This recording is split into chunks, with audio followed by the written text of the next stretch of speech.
Hey everybody, this is Nick from Mecha Warehouse, and today I thought it'd be a good idea to do another Q&A video. It's been a few weeks, month and a half, something like that since the last one, and I thought it'd be a good chance to connect with you guys a bit and answer some questions.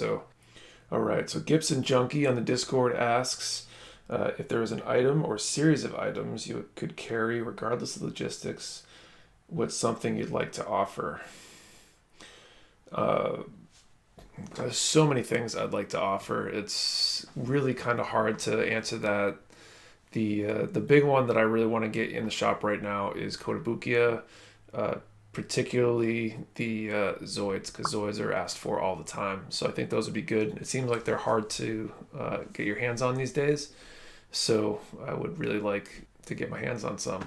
I've heard a rumor that they're being reprinted soon, so hopefully I'll get those in. Gibson Junkie also asks, is there a reason you choose to go with UPS as opposed to FedEx, DHL, US Postal Service, etc.? That's a really good question. So we actually use the post office and UPS both fairly evenly. I think we ship a little bit more UPS, but it really depends. So between those two carriers, we use UPS for larger shipments. So anything that's going to go, that's large, those bigger boxes, especially if they're going to go across the country, are going to be UPS. Smaller boxes are going to tend to be post office. There's a little bit of a gray area depending on distance, but that's kind of a quick rule of thumb.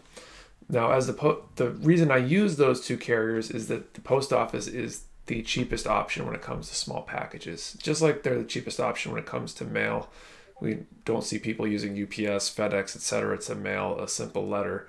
That's because the post office is the cheapest option for that. Now, UPS versus FedEx and DHL and stuff like that, UPS just happens to be the option that seems to give me the best price on Shopify.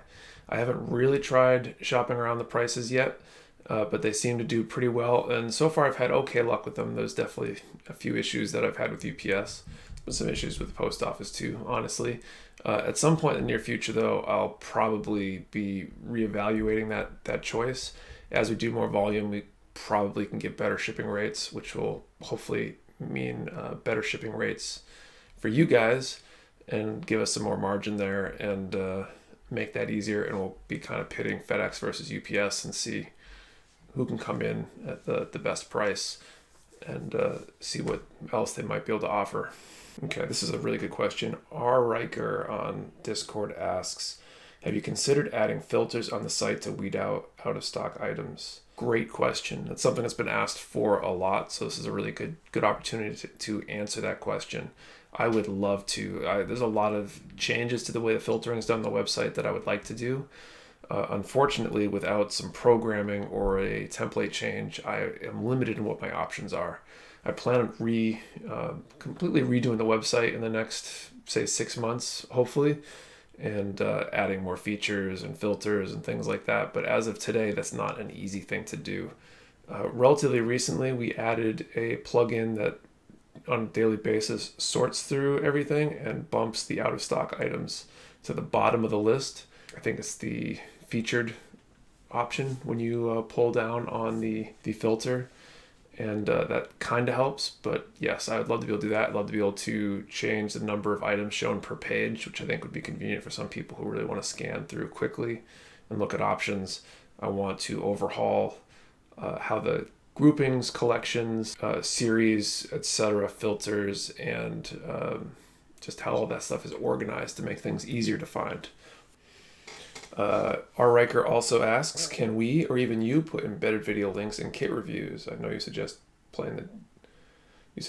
playing with demos of tools, and I think it'd be a nice feature to help customers make decisions beyond pictures and paragraphs. That's an awesome idea too. I'm not sure that you can post a video there. I know we've got the ability to post pictures now, which is great. But if I do a tool shootout, I think posting that video linked to the various product listings that are compared and contrasted and reviewed might be very helpful. So that's a great idea. I'll probably have to take you up on that. MWG on Discord asks, down the road, are you planning on putting other Mecha warehouses in other areas or staying a single Mecha warehouse? That's a good question too. For the immediate future, and immediate future being probably the next 2 to 5 years, I don't see doing anything like that. I think there's a lot of growth potential before I would even consider trying to create more locations, because that just dramatically magnifies the amount of effort, and I really need a solid team behind me before I can even think about doing something like that. I have considered it. I think there is some possibilities there, especially we'll see what the landscape's like in 5 years for hobby shops and what brick and mortar looks like. COVID's obviously changing a lot of things to be online. People are ordering things online more than they have ever before, in greater numbers than ever before. And so brick and mortar might be completely dead. At the same time, that might mean brick and mortar storefront locations might be cheap, and it might make sense to create an experience-based Mecha Warehouse franchise chain, whatever, that helps bring some of the Mecha Warehouse brand and experience to people locally, so they can build with fellow builders and get some of that hands-on attention in person. Metalcraft Games on Discord asks, any plans to carry any books on modeling in the future? So that's a great question. I definitely want to get some books, some of those magazines and things like that. Mostly it's been a matter of time, but hopefully as we get into the warehouse and get things situated, I'll be able to start focusing more on bringing in more products, expanding our inventory and product lines, and that should hopefully include books in the near future. Metalcraft Games also asks, how do you stave off burnout when working so many hours? I honestly don't know. I'm like dead half the time. I think following from Gary Vee's playbook, I think whenever I'm frustrated or feeling burnt out or tired, I try to go to that place of looking for gratitude and being thankful that I've got the opportunity to give this a go, trying to make it my full-time thing. That my wife's behind me, that I've got amazing customers and friends supporting the business, just trying to not take for granted what I have and realizing it's not forever. I've done a lot of things in my life that have been really difficult, I think. Karate has been a big part of that. I've trained for and competed in a world championship before, fought world-class fighters. My second degree black belt test, I fought a 40-man kumite, meaning I fought 40 individuals sequentially, one after the other. There were a few very brief breaks, and I hurt so bad after that I couldn't sit down for probably a good month afterwards. That was rough. So everything I do now by comparison is a piece of cake, because nobody's punching me, no one's kicking me, no one's trying to hurt me. It's tough, but it's just mental fortitude. Get through it, and I'll get to the next thing soon enough. Any chance of Mecha Warehouse face masks? Maybe. I would love to print a Mecha Warehouse face mask. I gotta find a good manufacturer for one. So if anyone has a recommendation for someone that does custom printed masks that are good masks that are actually provide filtration, that would be useful, especially from a hobby perspective, because I really don't want to jump on the pure COVID bandwagon here. I'd be more than happy to take a look and put that into the plans. Chav3TA asks, how do you do your forecasting for ordering, keeping the right amount of inventory? Do you have specific metrics you follow or a rule of thumb? Has that changed at all since coronavirus? And if so, how do you think it will change when the quarantine ends? This is a really difficult thing, and I think it's evident from watching all the various gunpla shops in the market. Everybody runs out of stock of certain items. We don't have a strong forecasting from Bandai when they're going to produce certain kits. So sometimes it's a big guess as to how long you have to go before you get a restock on certain items. When I started out, I did a lot of, I'm just going to buy 3, 6, 10, whatever of an item, and then see what happens from there, and then use the data of my own store. When I really first got started, I used some of the Amazon numbers. There are some apps, plugins that you can get for your browser that will they track the sales rank and sales of items on Amazon. So you could go look up an item on Amazon and see how well it sells. Problem is Amazon doesn't really represent the market too well, because a lot of serious gunpla buyers just don't use Amazon. So what I use now, though, is our inventory tool. It's a plugin for Shopify called Stocky. It is probably the worst inventory system to ever exist, or it's at least the worst one I've ever used, but it's also the only one I've ever used. So I don't know if that means much. coming from me. The tool does have a forecast capability where it can take the sales over the last, say, week, 2 weeks, 2 months, whatever the time frame is, and then forecast how many you'll need over a given time span. So as long as you can guess roughly how long it'll be before a restock, then you can kind of get a prediction that way. And it's pretty simple math. You can do it manually as well. As far as when quarantine ends, I'm not sure if that makes a difference at this point. Quarantine and the whole COVID state of mind is going to be with us for the next year or two at least, if not impacting us all kind of forever in some ways or another in terms of our habits. I think a lot of us buy stuff online anyway.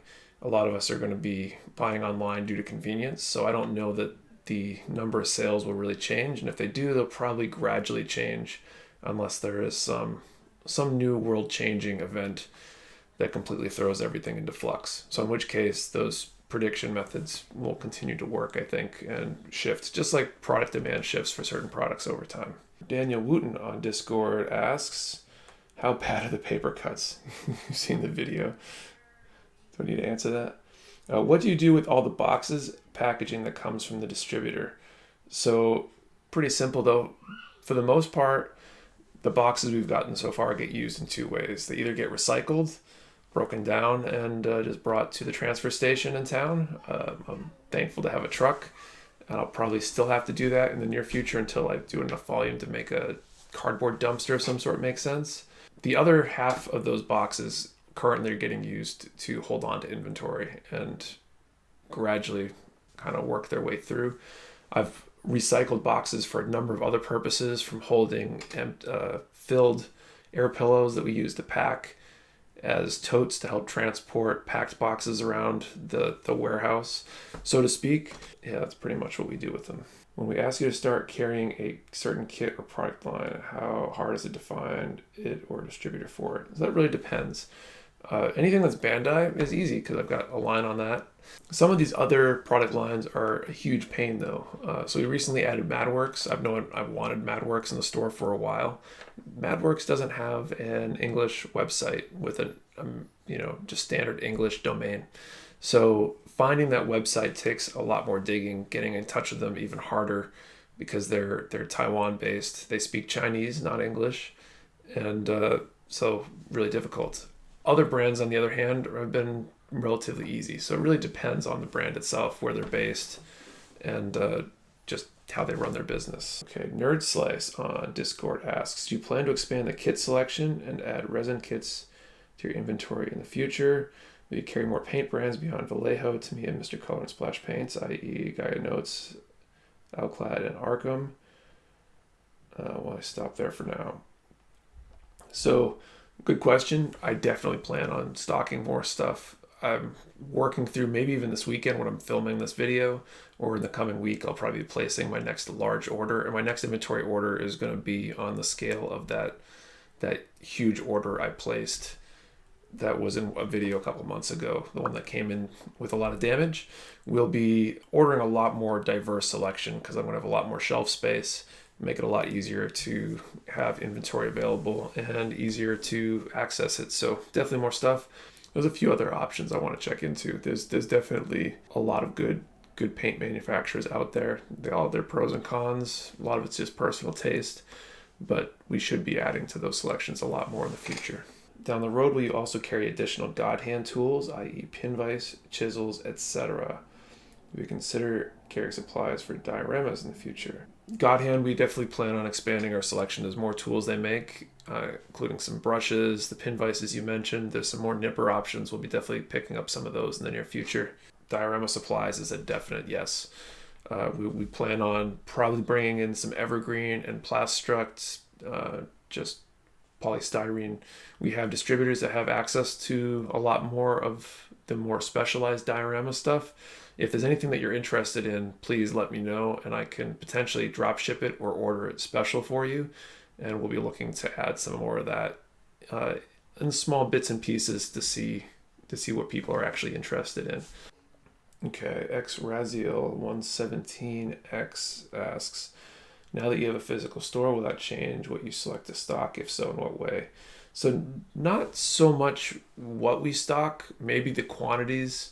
And just the only real change is it's going to let me bring in a lot more new items and expand our selection greatly. The limiting factor right now has been shelf space. When you've got just your attic to work with for shelving space, that's not a lot of space. So if we can quadruple or more the amount of physical shelf real estate, that will let us bring in a lot more stuff, a lot more kits, a lot more tools, a lot more paint, etc. We're just going to have a lot more of everything. And that'll be a gradual build-up, but expect to see a lot more new items with each restock as we move forward. Okay, now on to Instagram, where the questions get weird. Slade5544 asks, is torture ever justified? These are some deep questions. That's a deep ethical moral question. I think you can come up with a scenario where you can justify it, but you pretty much have to put all ethics on hold. So like war with aliens or something. What kit didn't you like until you built it? And that question is from Carpmen01. I don't know about kit, but maybe suit. I wasn't a big fan of a lot of the Xeon designs, especially the Zaku. It just seemed too clunky in the anime. But the Zaku Master Grade 2.0 really changed my mind about Zakus in general. I think that they look a lot better than I thought they did once you get kind of into the nitty gritty of the details and build one.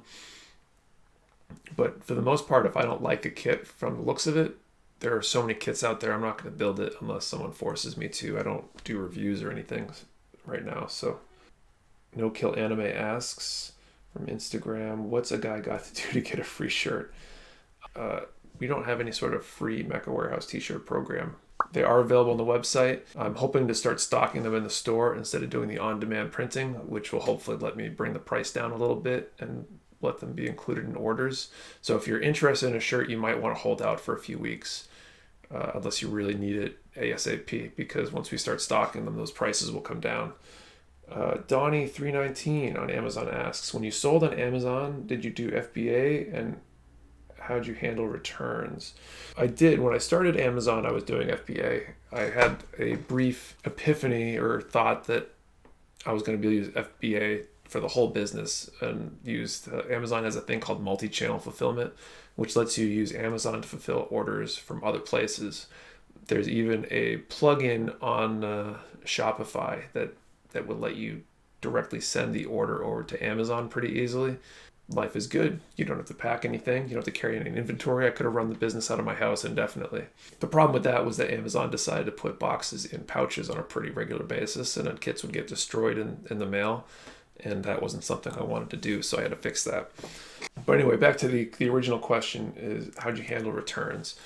When Amazon sells a kit for you, or sells an item for you for that matter, and ships it out, if they want to return it, it gets sent back to Amazon, and then Amazon determines if it can go back into stock. I think there were settings to potentially send it back to you after Amazon got it back, so you could inspect it and then send it back in. Ultimately, when you get returns, you just have to do a lot of policing and checking of what's going on with that, because Amazon will play weird games with you. GN Builder on Instagram asks, where do you see yourself in 5 years? So 5 years from now, I'm hopefully still running Mecha Warehouse. Hopefully it's a lot larger, probably 5 to 10 employees, maybe more if I'm lucky, maybe less if things grow slower than planned, but that's okay either way. I'm probably on to the second or third warehouse depending on growth, hopefully doing a lot more volume, hopefully able to step away from a lot more of the day-to-day activities and able to focus on marketing and management at a higher level. And maybe being able to actually take a vacation from time to time, which would be great. Okay, Fake Mike Jones on Instagram asks, worst customer ever? This is a tough one because I don't really like talking negatively about customers, even if they've been bad or it was a bad experience for me or for them. I'd say that in general, I've had a couple customers that have been annoying. I guess the worst customer ever would be the persistent that doesn't read anything and doesn't asks questions too soon or too frequently. I've had a few cases. Most of these bad ones have been on eBay, actually, where somebody has either purchased something, they got it. There was some really minor issue that really wasn't an issue, but they made a big deal out of it, or hey, it hasn't shown up yet. And they send the email like a day after they place the order, and then they send that same email like every day until it shows up. Those kind of things can be annoying. I'm not even going to answer this one, but maybe you guys want to answer it. This one always comes up. The Hoskins Gunpla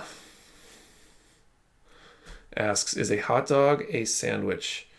So you guys can give me an answer to that question down in the comments. Ethan Venable on Facebook asks, any chance of getting more full armor Gundam Thunderbolt Verkaz? It seems like every store is out of stock. So yes, there is a chance.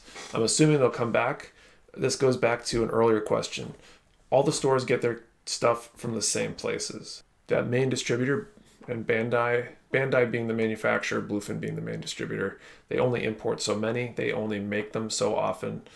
And so a kit that is out of stock everywhere is out of stock everywhere because it's been a while since they've made that kit last. The good news on a kit like the full armor Verka is that it's going to get made again because people keep asking for it. I'm sure it's popular enough that there will be another production run. We just don't know when. So keep an eye out for it. Jump on our email list. We'll definitely get some more in stock the second we can, and when they come in, we'll let you know, or we'll tell the world, and you can buy them. Tom Koza on Facebook asks, why is it seemingly impossible to get replacement parts in the US? So that's a really good question. I want you to check out the video from a couple days ago about options if you need replacement parts. Short version right now is Bluefin does offer replacement parts. The process is outlined in that video. Let's get that hopefully up in the cards here somewhere, or a link down in the description maybe. And you can check out that video, and that will detail the process for you. It's not too bad. It takes a little while for the parts to come in, but that's what you want to do. So I think that's all the questions I have. Thank you for watching, and if you enjoyed this, hit the like button, subscribe so you can get our next video, and we'll see you next time. Thanks.